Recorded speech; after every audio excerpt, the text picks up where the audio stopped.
sit up here.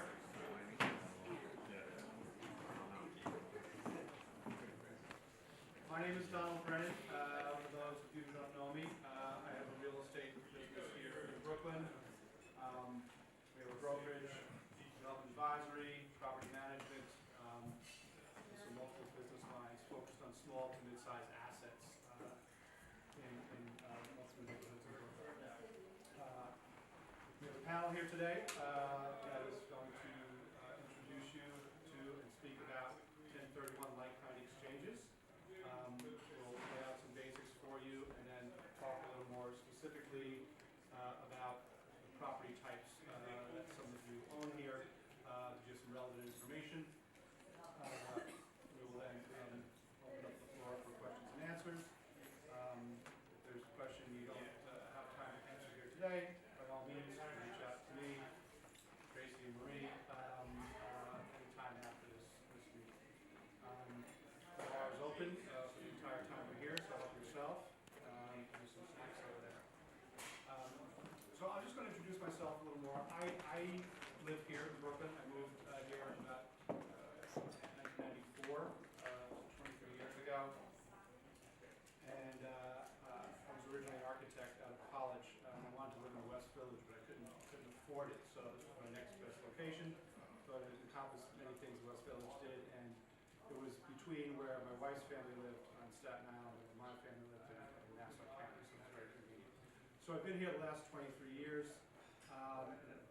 Had fortunate enough to own some real estate over those years. Married, have 3 children. They go to school here in Brooklyn, and all new architecture. I'm obviously involved with real estate. My first 1031 was in 2005. I happened to own a building in West Chelsea on 22nd Street between 10th and 11th Avenues, and I got into that building by being a tenant there and having the right of first refusal through a lease arrangement with the owner. We had a triple net lease. It's where my brother and I had our real estate practice in a small 2-story carriage house mid-block, part of Manhattan at that time when I was afraid to walk down the street sometimes in daylight because of what was going on there. Obviously, completely different now. The High Line is there. There's all these new residential buildings. But back in 2005, we took possession actually before 2005, a few years before that. That real estate market took off. So it wasn't intentional. We saw something nice there. The plan to generate a return that we did was accidental and luck, and we took it. And we had to shelter significant gains, $4 million there in that small property. So that was my first 1031. Purchased multiple properties here in Brooklyn, conversion properties for either rentals or condominiums, or co-ops or condominiums. So I was able to leverage up that appreciation significantly. That's not what you may have in mind, but that's what we were able to do in our exchange. I'm going to hand it over to Tracy Mako now, who's an attorney here in Brooklyn that we use often. Suggest clients of ours reach out to her to help them if they're in need of attorney. She's very familiar with the marketplace here and also what it takes to coordinate a 1031 exchange. Thank you. Yes, my name is Tracy Mako. My firm, Brennan Real Estate, LLP, is here in Cobble Hill, Brooklyn. In the interest of complete disclosure, the Brennan Mako is also my husband, so we live and work out of a brownstone in Cobble Hill, and all we do is real estate transactions, residential, commercial, buying, leasing, etc.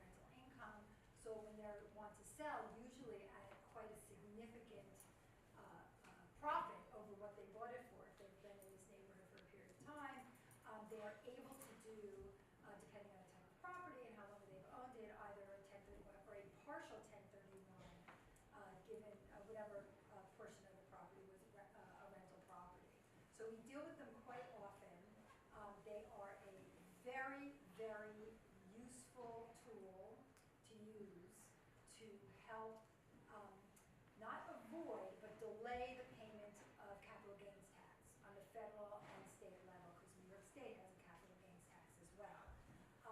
And what that means, what I mean by delay is, as long as you use the proceeds that are allocable to the investment property to then purchase another investment property, you don't owe any capital gains on that portion of the price of the property.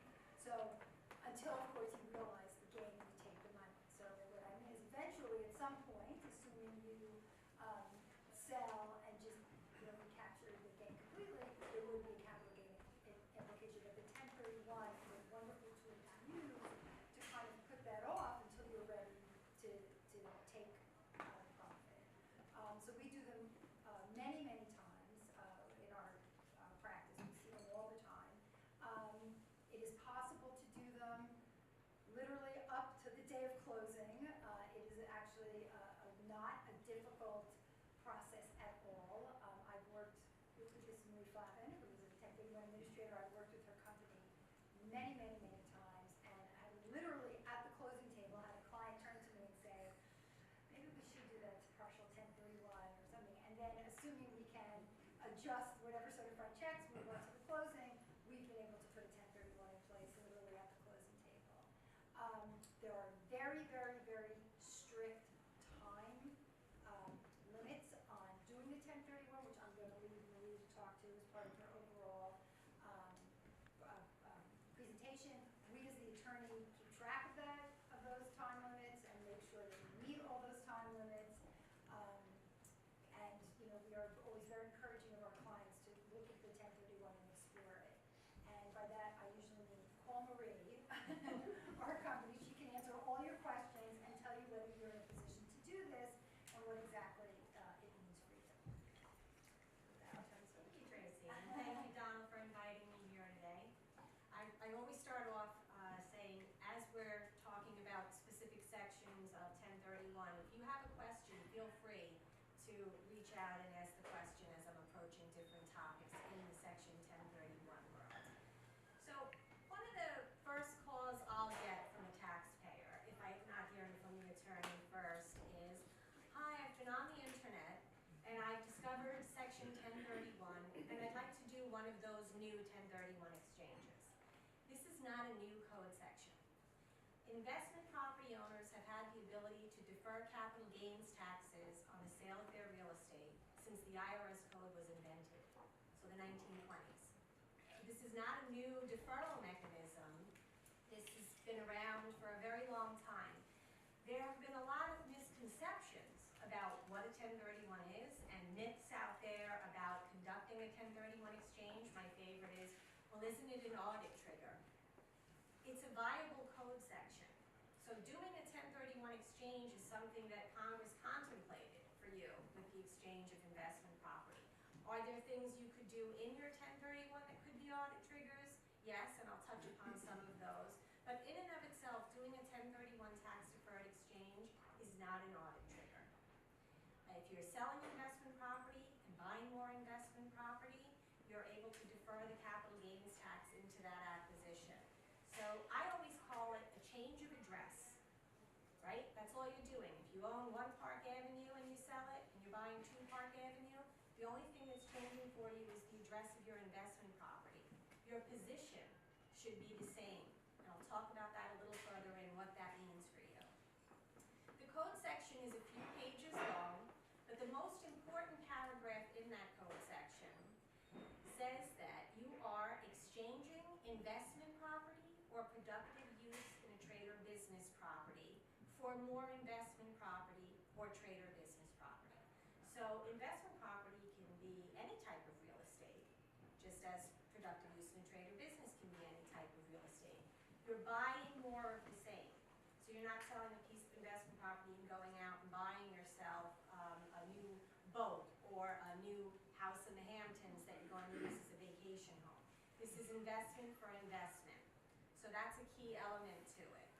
You are buying like-kind property. And what does that mean from the IRS's perspective?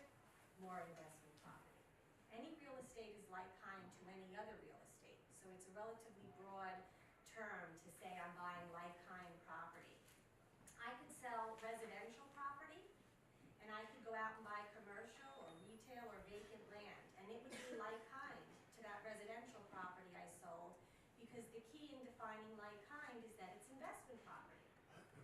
So it really doesn't matter, it's greater quality, improved or unimproved. It's your use of the asset that's going to define it as like-kind to the investment property that you sold. It's a tax deferral mechanism, not a tax-free mechanism. I see advertisements all the time in trade journals and even on websites saying tax-free exchanges. That's a misnomer. It's a tax-deferred exchange. If I sell investment property, let's say for $1 million, and I've owned it forever, so it's depreciated, and I'm down to zero basis. It's all capital gain, right? I am deferring the capital gains tax that I have on that $1 million sale into a new acquisition. I'm not wiping it out. So we do have calls from taxpayers where they say, after I buy this property, did I wipe out the gain? No, you deferred the gain into your new property. So I say look at it as it's an interest-free loan from the government. That capital gain that you were allowed to defer into a new property. You're throwing the ball down the road on when you're going to pay that. Now, some people look at it as an estate planning tool. So if I'm doing 1031 exchanges over and over again in my lifetime, and ultimately I die, and my estate ends up with all of my assets in it, what happens when you die to the assets that go into your estate? They get the step up in basis day of death value, which means that that can that I kicked down the road on my capital gain has in effect been wiped out on the day of death. But I had a swap until I dropped there, right?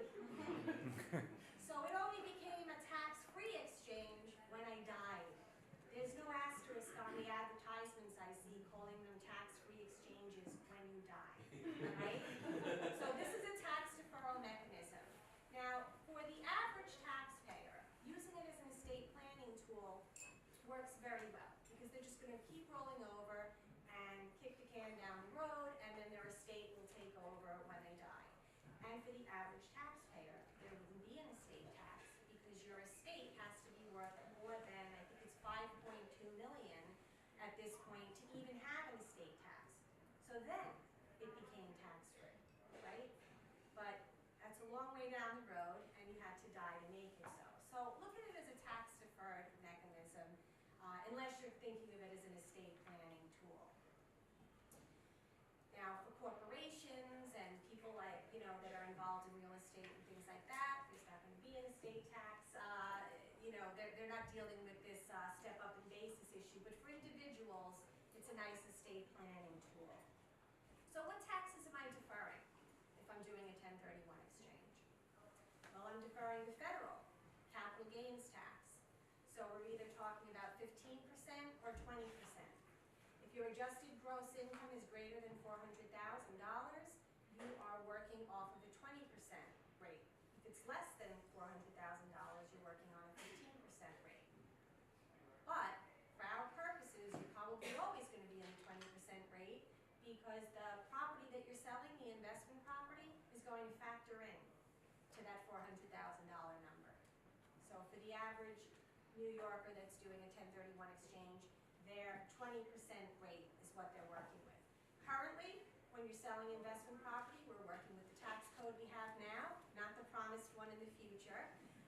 You have a 3.8% Obamacare tax when you sell investment property.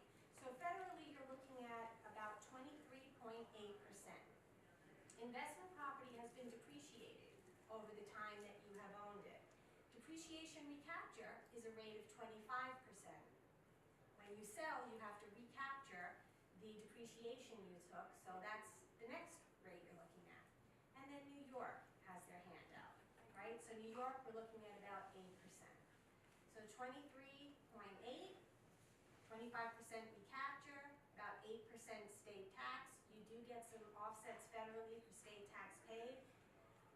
Generally, all in, the average taxpayer is looking at a rate of about 31 to 32% on the capital gain.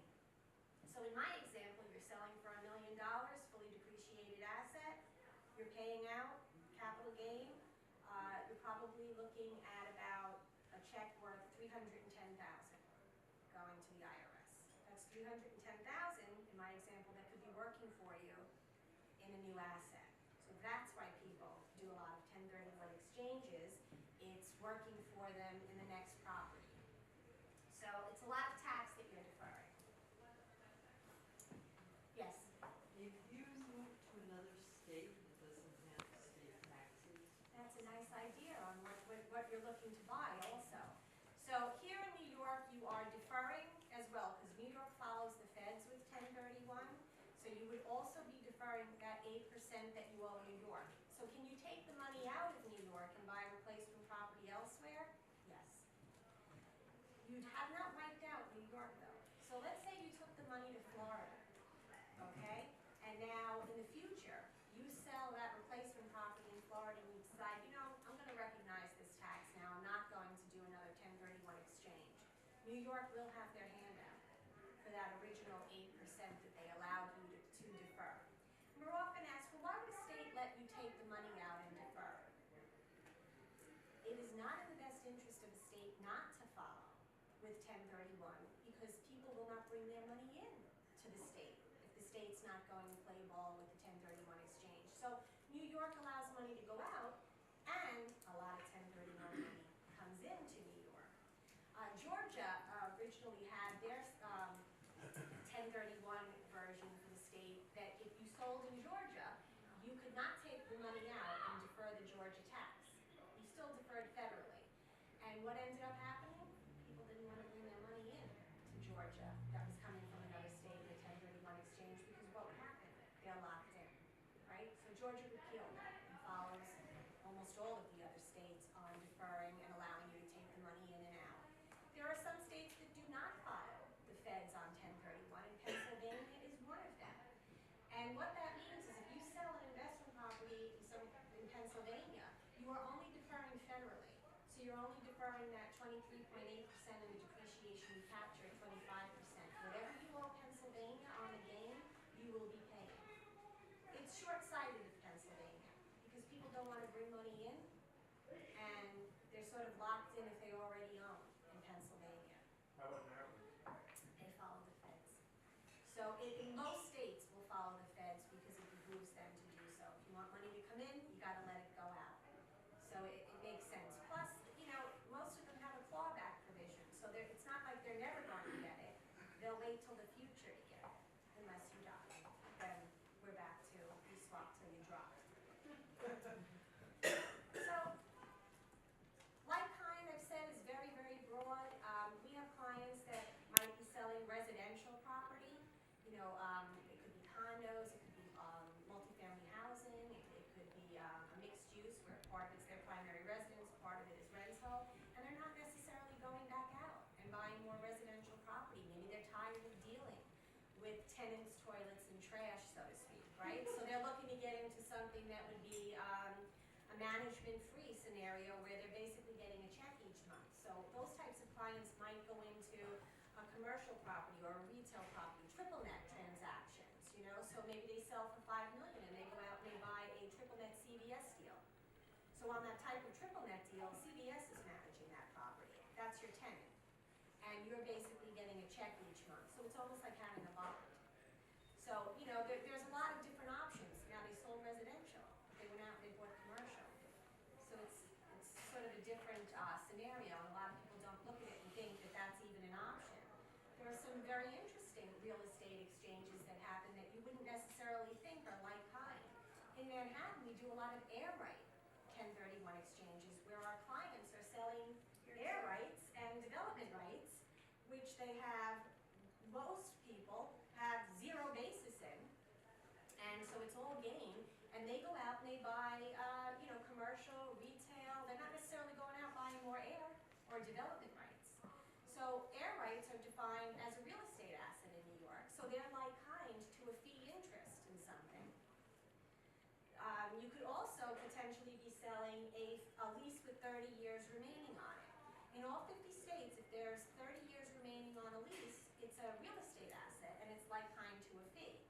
So there's a lot of transactions that happen that way. If you have a less than 30-year lease, it's not like kind to a fee interest. So if someone's selling off a 10-year lease, that 10-year lease would not be like kind, and they couldn't just go out and buy a fee interest in real estate. Renewal options count to getting you to that 30-year lease threshold. So sometimes our clients are selling ground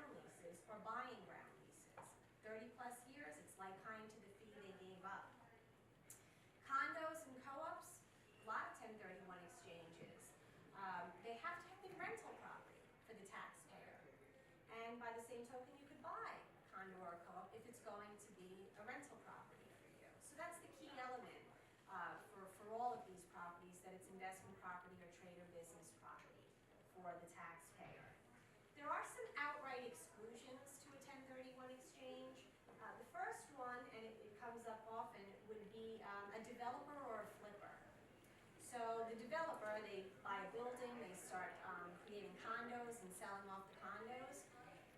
A developer is not taxed at the capital gain rate. They're taxed at the ordinary income tax rate. And 1031 is only deferring the capital gains tax. So if the developer is doing sales, they have to pay the tax because it's ordinary income for them. They're not doing 1031 exchanges. Flippers, it's the same thing. You buy a house, you fix it up, 6 months later you sell it. That's not a capital gain for the taxpayer, that's an ordinary income tax, so it doesn't qualify. They'll never reach the threshold of establishing what we call qualified use. The asset you're selling and the asset you're buying must establish qualified use that is investment property or trade or business property. A flipper doesn't get to that threshold. So what would a flipper have to do in order to qualify to do a 1031? They'd have to rent it. So you really want to have 2 years of rental income and convert yourself into a landlord so that it's investment property and not an ordinary income tax for the taxpayer. Stocks, bonds, or notes are expressly excluded. You can't do a 1031 exchange if you sell stock, even if you're buying more stock. It's just an outright exclusion. Bonds, notes, all the same thing. Yes? Can I ask you just go back to all of these condos and co-ops? You said something about co-ops would be rented for 1031. I always thought you couldn't rent a co-op, only a condo. It depends on the co-op board. So when we have a taxpayer that's selling a co-op and asks if they can do a 1031 exchange, my question is, have you had rental income for the last 2 years? And if the answer is yes, great, you can sell that and do a 1031. The real question arises when I have a taxpayer that's now mid-exchange and they say, can I buy a co-op apartment? The IRS says yes, you can buy a co-op apartment and it will be like kind to the fee interest you gave up, but what does the co-op board say? If the co-op board has rules that require, number one, owner occupancy, and number two, no rental, then automatically you can't establish the qualified use test that it's going to need to meet. So if you have to live there, it's not investment property, and if you can't rent it, again, it won't establish qualified use. So you can theoretically buy a co-op, but you're going to have to be able to be assured you're going to be able to rent that co-op. And there are co-op boards that do allow it. It's more common in a condo. And another thing you need to be worried about with a co-op board could always change the policy. Like you could buy it, Yeah. and then they could decide they're changing their sublet policy, and then you may have an issue. Yeah. Maybe you haven't held it for 2 years, maybe you won't have the 2 years of income to be able to sell it to another income. Do you have to move in for the now? Not if you No, can't. to do a 1031, it can never be your The residence. day you buy it, the day you close on it, you have to establish that it is investment property. Yeah, with anything. So you're selling investment property and you're buying investment property. If you have to live in it, the day you close, it's not investment property. Like, can you, if you buy a multi-family, you live there, but then you also rent out, so can you do a 10? It depends on the value. So let me walk you through a standard exchange, and then we'll do an equation on your example. So we'll get a call. We, meaning IPX 1031 is a qualified intermediary company, and Section 1031 requires that you have what's called a qualified intermediary in order to facilitate a 1031 exchange. And what the QI does is create what the IRS calls the reciprocal exchange. It creates the closing of the relinquished property by assigning into the benefits of your contract, which is the money, and then it creates the reciprocal exchange on the replacement property acquisition, which will happen down the road. The qualified intermediary is going to be the third-party escrow holder of your exchange proceeds. So usually what happens is our taxpayer will enter a contract to sell a property, and in New York, where generally most of our business comes from real estate closing attorneys, the attorney will prepare the contract like they normally would, discuss with the taxpayer that this is gonna be a 1031 exchange, and they'll set it up with a qualified intermediary, who will then create the 1031 paperwork. The most important document in the 1031 paperwork is what we call the assignment of contract. The qualified intermediary is going to assign into the benefits of your contract, and those benefits are your proceeds, and they're going to become the fictitious seller of the property. We're not gonna jump on title. We're going to direct the closer to have the deed go from the seller, who's now our exchanger, to the buyer. The buyer is notified that it's a 1031 exchange, so net proceeds will be payable to this qualified intermediary. So your mortgage, if there's a mortgage on the property, will be paid off. All of your closing costs are paid off, and the net proceeds go to the qualified intermediary who has opened an escrow account for that particular taxpayer. At this point, 2 clocks start ticking for our taxpayer. They've got a 180-day window to complete their exchange, so 6 months. That means that from the day you close, you have 6 months to acquire a replacement property to defer your gain into, or replacement properties. You could spread the money around and buy multiple assets. By the same token, you could sell multiple relinquished properties, combine the money, and buy one large asset. The more important clock for a taxpayer in that 45-day window is in the 180-day window is the 45-day window. So the first 45 days of that 180 that you have to complete an exchange, you have to identify what it is you're going to buy. That's by far the toughest part of an exchange for a taxpayer, finding something in 45 days. So those 2 clocks begin to tick from the relinquished property closing. I'll talk a little more about the identification. I want to get to your question. So we'll say our taxpayer sold for $1 million at the relinquished property closing. The relinquished property is the property that has the gain. Our taxpayer has $500,000 of debt on that property. So we'll assume $1 million sale, net of closing costs. The mortgage will be paid off. So how much is left to go in the 1031 escrow? $500,000. How much does our taxpayer need to spend in order to have a fully deferred capital gain? Anyone know? $1 million. A lot of taxpayers are amazed to hear this. They think they only need to spend either the net proceeds or whatever their capital gain was. But 1031, as I said in the beginning, is a change of address, not a change of position. So if I sell one park for $1 million, $500,000 of debt, and I buy 2 parks should be worth $1 million or greater. I will reinvest that $500,000 of net proceeds that is sitting in the 1031 account, and the debt relief that was paid off at my sale must be replaced with either new debt or cash. So I get to that $1 million threshold. Because what I've done is brought the basis of 1 Park Avenue over to 2 Park Avenue. My position is exactly the same, I've only changed my address. So because my position is the same, they're letting me not pay the taxes right now. Now, if I sold for $1 million and I had a fully depreciated asset, it probably wouldn't be the best 1031 exchange to only buy for $1 million. Because I can't pick up any depreciation on my new acquisition. And this is investment property, so I'm looking for the best business opportunity available. So most exchangers, when they're selling a fully depreciated asset, they're stepping up on the next leg of the transaction. So maybe in my example, they buy for $1.5 million or $2 million. The value above the $1 million they need to defer on adds to the basis of my new property, and I get to pick up depreciation